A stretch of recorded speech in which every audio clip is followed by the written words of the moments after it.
அஸ்ஸலாமு அலைக்கும் வரஹ்மத்துல்லாஹி வபரகாத்துஹு. அன்புள்ள சகோதரர்களை, இந்த மார்க்க கேள்வி பதில் தளத்தில் சகோதரர் சாதிக்கீன் அவங்க ஸ்ரீலங்காவில் ஒரு சகோதரருடைய ஒரு கேள்வியை போட்டிருக்கிறாங்க. அவங்க நல்ல ஒரு கேள்வி கேட்குறாங்க. என்ன கேட்குறாங்க? ஜும்மா தினத்தில் பெண்கள் லுஹர் தொழுகையை எந்த நேரத்தில் நிறைவேற்ற வேண்டும் அப்படின்னு கேட்குறாங்க. இது ஏன் கேட்குறாங்கன்னா, பெண்களுக்கு ஜும்மா கடமை இல்லை. ஆனால் பெண்கள் ஜும்மா தொழுவதாக இருந்தால் தொழுது கொள்ளலாம். ஆனால் அவங்க கட்டாயமாக தொழுகணுமா அப்படின்னா கடமை கிடையாது. அவங்க லுஹர் தான் தொழுகணும்.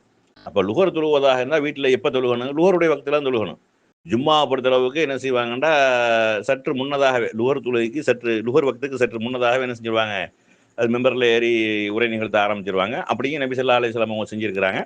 அந்த ஜும்மாவுடைய நேரத்திலேயும் நடந்திருக்கிறது. அப்போ கொஞ்சம் முன்னையும் பின்னையும் அந்த மாதிரி என்ன செய்யும், ஜும்மாவுடைய வக்து நடந்திருக்குது. இப்போ பெண்கள் ஜும்மா தொழுக போவார்களே ஆனால் அந்த முன் வக்திலே நம்ம என்ன செஞ்சிடலாம், ஜும்மாவில் கலந்து கொண்டு நம்ம செஞ்சிடலாம். ஆனால் வீட்டில் லுஹர் தொழுவதாக இருந்தால் லுஹருடைய வக்தில் தான் என்ன செய்யணும். எப்போதும் வழக்கமாக எத்தனை மணிக்கு நம்ம லுஹருடைய வக்து வருதோ அந்த டயத்தை கணக்கு பண்ணி தான் என்ன செய்யணும், லுஹர் தொழுகையை பெண்கள் வீட்டில் தொழுக வேண்டும்.